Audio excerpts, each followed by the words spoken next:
dive deeper into this whole problem that we've got going on here that's evolving rather rapidly, if I do mention. So basically, there's a lot of things that are coming on the horizon, a lot of things that are brewing, especially between Texas, the border crisis. We're hearing numbers of around 700,000 truckers convoying in. New York City is actually making some significant decisions that will be impacting migrants in the state of New York, specifically New York City. We got a lot to dig into. So basically, what we're talking about is a danger level that some are actually saying hasn't been this high since the dark days of 9/11. Now, this is a pretty big deal, guys. Now, experts are ringing the alarm bells and they're warning that we're basically kind of teetering on the brink of a threat level that echoes the dark days of 9/11. And this is concerning to say the least, guys. And this isn't just some wake up call. It is literally like a blaring siren that kind of just demands full attention.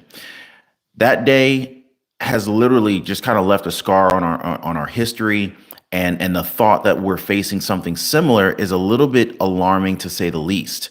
Now, let's go ahead and jump into the thick of it here. So, you got the top brass, former FBI bigwigs stepping into the spotlight with some very chilling insights. Now, I can't believe we're even talking about this. I mean, we were just talking about Israel, Hamas, Ukraine, and Russia the other day about those being the gravest threats that faced America, but we've got some new issues here.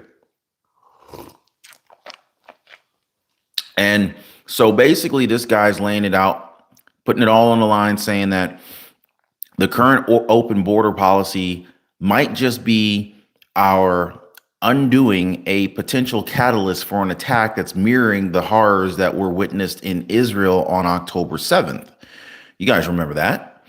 Now, it was a nightmare scenario, like over 230 hostages, a concert turned into a battleground. I mean, like, fast forward to today, the aftermath is still unfolding with hostages held in Gaza, Israel, in a relentless clash with Hamas. Now, this comparison to 9/11 by the FBI official, it's not just some off the cuff remark. He did this on purpose. Pay attention, guys. I know you guys are paying attention, but so it's a stark, concerning analysis of our current state of affairs. Now, his open letter to the Biden administration isn't just words on paper. It's a dire warning. Now, he's talking about our 1,800-mile border like it's some big, huge, gaping hole in our national security.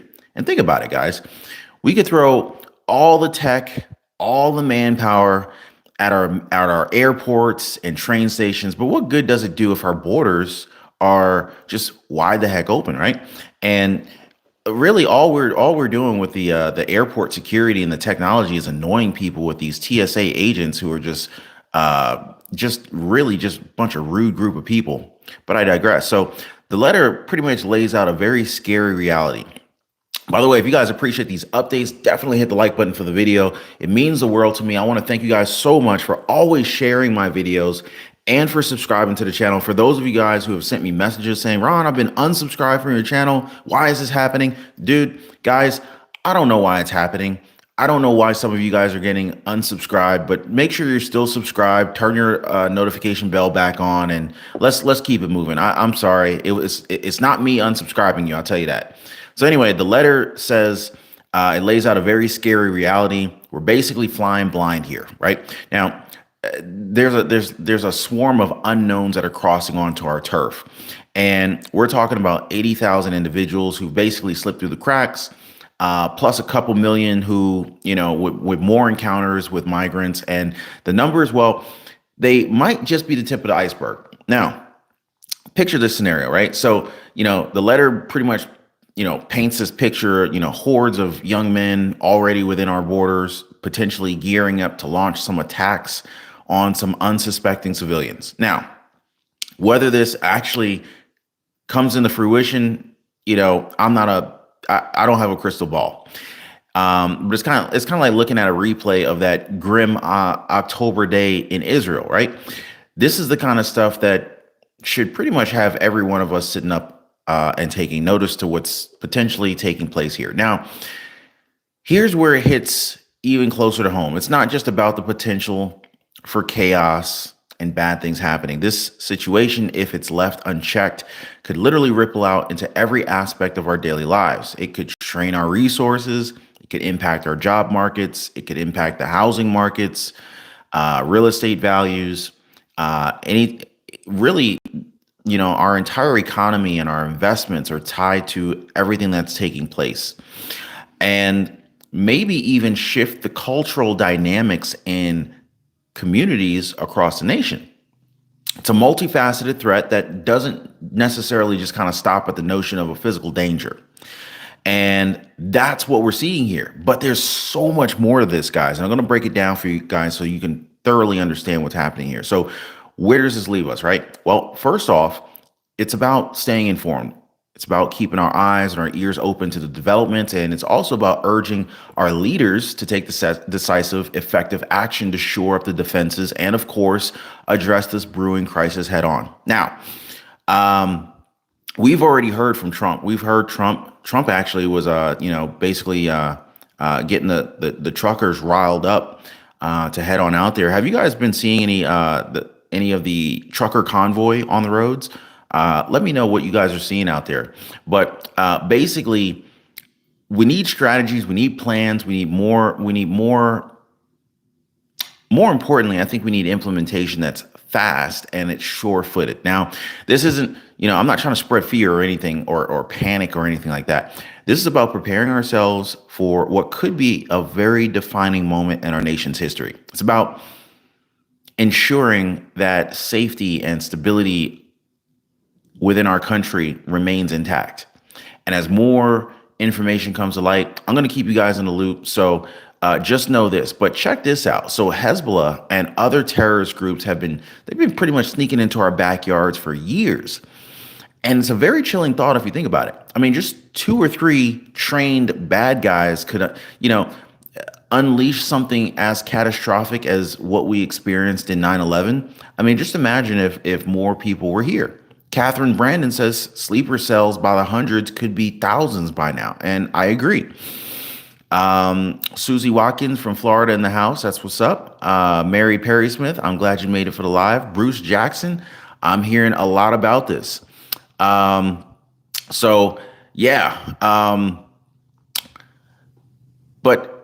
here's the thing. This is where it gets even crazier, believe it or not.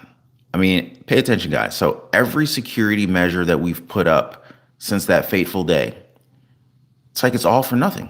But why? Why, right? Because of our open borders. I mean, we're basically flying blind. No idea who's in the country, what they're plotting, who they're being controlled by. Okay. It's like trying to find a needle in a haystack, except the haystack just keeps getting bigger and bigger and bigger. Now, let's zoom in on Texas for a second. So you got Governor Greg Abbott, he's got a clear message and he's making it loud and clear. So he's not having any of this in his backyard, basically. And you got 25 different states that are backing him. You got Trump backing him. You got Ron DeSantis ready to send out his National Guard or his state troops out there to assist Texas. But what is Greg Abbott's solution here? Well, it's stirring up a whole new mess here. So he's packing migrants onto buses and planes and shipping them off to sanctuary cities like Chicago, New York, and even Colorado. Now, we talked about this for a while now. The thing is, though, I mean, you would think that he's solving one problem, but experts are saying that he's just pretty much fanning the flames and making it even tougher to secure folks, for security folks to be able to kind of keep tabs on where everybody's ending up. Because basically, imagine you come into the country on foot. Well, unless you got some wheels, it's kind of hard to get to, 1,000 miles further into the country. Well, if someone puts you on the bus, then that kind of assists in that transportation of that individual or group of people. So, but the twist is these migrants don't want to even be in Texas any more than the Texans want them to be there, which is rather ironic, if you ask me. So Instead of them draining their pockets trying to hitchhike to Denver or trying to hitchhike to New York, well, Abbott is basically giving them a free ride. And his game plan, well, keep it up until the Biden administration steps on the bat and pretty much tackles this whole border issue head on. But here's the kicker, guys. So Abbott's not just talking the talk, he's walking the walk big time. Now, just today, he's all over social media. I've seen him on Instagram, TikTok, Facebook Reels, and all this other Twitter, X, whatever, right? So just today, he's boasting about shipping over. And it's interesting how he said shipping, like they're packages or something. Anyway, shipping over 102,000 migrants to these sanctuary cities, and he's like, why should Texas alone deal with Biden's border blunders? Is basically what he said, right? I'm paraphrasing. And his mission, well, keep the buses rolling until the border's under lock and key. Okay, so basically he's going to keep on shotgunning everyone out throughout the country, on buses. Now, again, think about the economy. We got 700,000 truckers out here. They ain't delivering packages. They out there, supporting America and their beliefs. Meanwhile, if your Amazon and Walmart deliveries are late, or if your shelves end up being empty because these truckers aren't delivering supplies and food and materials as they normally would, it's part of the problem. But it's not just Mexico anymore, though. Migrants are coming from all over: South Africa, China, Taiwan, Guatemala, you name it. Like they're from all over. They're from all over. But one thing I always see like, they have a tendency to show more like indigenous people on the news media. And I'm like, why do y'all always show this group of people? It makes you really wonder, though, right? Because they're not the only ones. But we're completely clueless about why different people are here, other than the borders being, pretty much as welcoming as an open house in terms of real estate terms, right? Come one, come all, basically. Come on in, have a look around. Hey, we got these brand new granite countertops installed, or check out the stainless steel appliances while you're out. Oh, and we went ahead and finished out the whole basement. There's a theater down there and whatnot. So basically, the United States is like it's got an open house going on right now. So Abbott's relentless strategy, well, it should be setting off alarm bells, especially for the Democrats. Like these sanctuary cities like Chicago and New York, they're already pretty much at their wits' end, struggling to cope with a lot of this influx.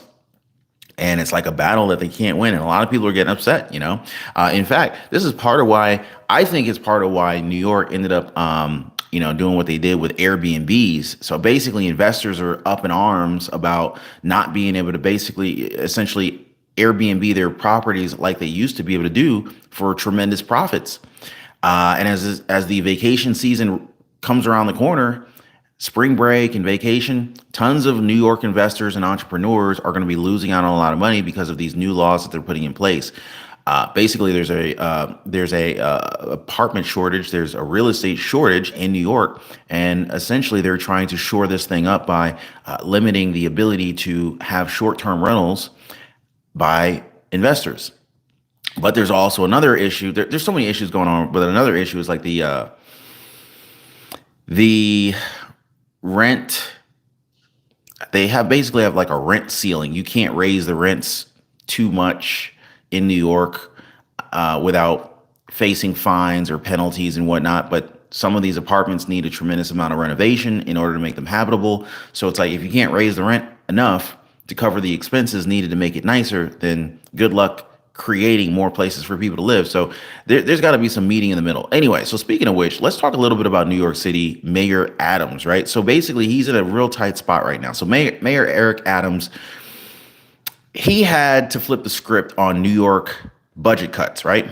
All thanks to this spiraling migrant crisis. Now, just think about it, guys. Like over 160,000 migrants just pouring into New York City since like 2022, right? So there's not like a drop in the bucket. It's kind of like a tidal wave crashing down on the city, right? And so there you have it. There's tons of people over there, right? And there's tons of new people over there. There's already tons of people to begin with. And it's a tangled web of security threats and political chess moves on, and the city's basically on the brink, right?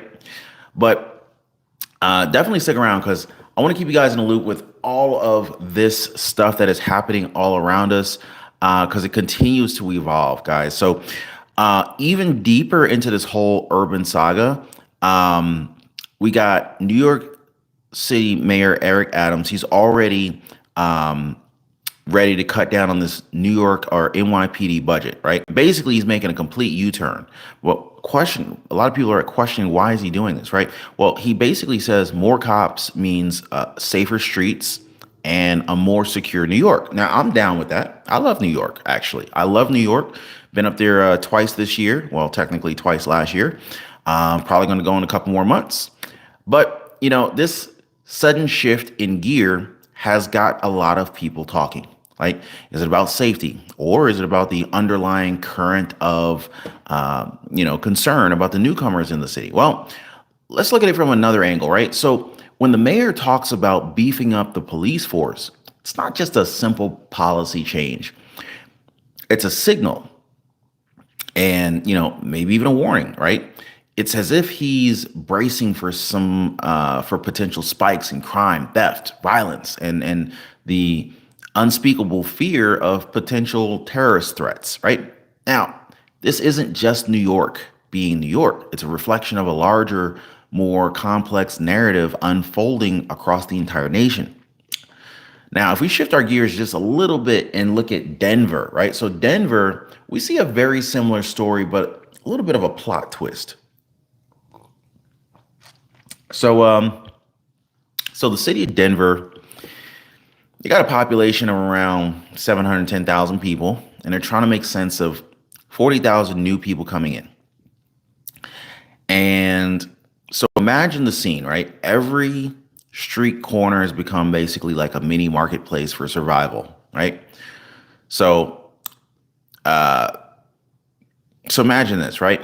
People would do it yourself, DIY squeegees and water bottles, or, cleaning windows for a few dollars, right? So no, it's definitely entrepreneurial, a little side hustle there, right?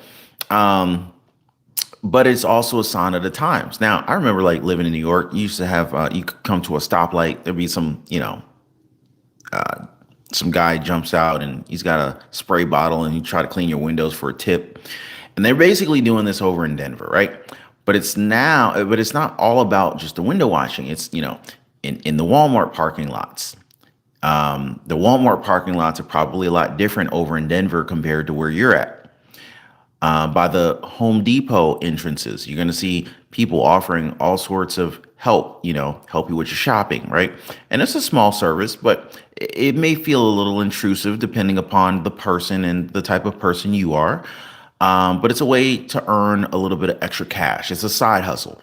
But it speaks volumes about the larger economic and the social challenges that a lot of the newcomers and the cities are facing. But I got to tip my hat to them. That's not an illegal thing that they're doing. It's a service that some people will appreciate, and it's nonviolent. And so I think that the intention is actually good there. But if the numbers escalate, where does it go from here? The markets are limited, right?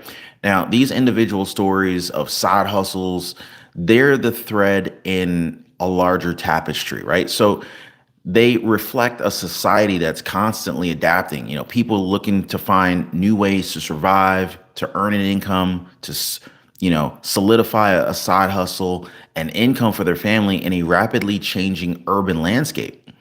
Now, this isn't about just making ends meet with a part-time job or side hustle. It's a larger commentary on the state of our cities, of our economies, and our social fabric. So look at it like this, right?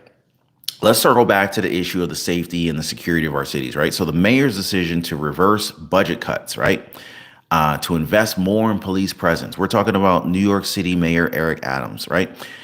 It's a move that's raising a lot of questions. It's as if there's an unspoken narrative here, like a concern about the potential impact of these new residents on the city's safety. Is this a precautionary measure? Is it a response to unseen threats or a reflection of some deeper social anxieties? I'm just saying, right? So here's another one to consider, right? So the role of politics in all this, right? You got sanctuary cities like New York and Denver. They've always been proud of their very welcoming state, right? And New York is hella diverse, right? But with all of this new influx, are they reaching the tipping point? Is the narrative of inclusivity and safety beginning to clash? And that's what a lot of people are starting to ask. And so, as we kind of navigate these questions, it's crucial to stay informed and to understand the nuances behind a lot of these different policy changes. So, basically every street corner is becoming a hustle. And, if you're from New York, you get it. You can't walk 10 feet down the street in New York and not find some side hustler. In fact, I think that the term side hustle started in New York City. But anyway, I'm gonna leave you guys with that thought right there. Let me know what you guys think on what's going on right now. By the way, if you haven't already, do hit the like button for the video. It really means a lot to me. I appreciate you guys and your support on all of my videos. Definitely check out my previous videos. Consider subscribing to the channel. And I'm gonna catch you guys on the next one. Peace.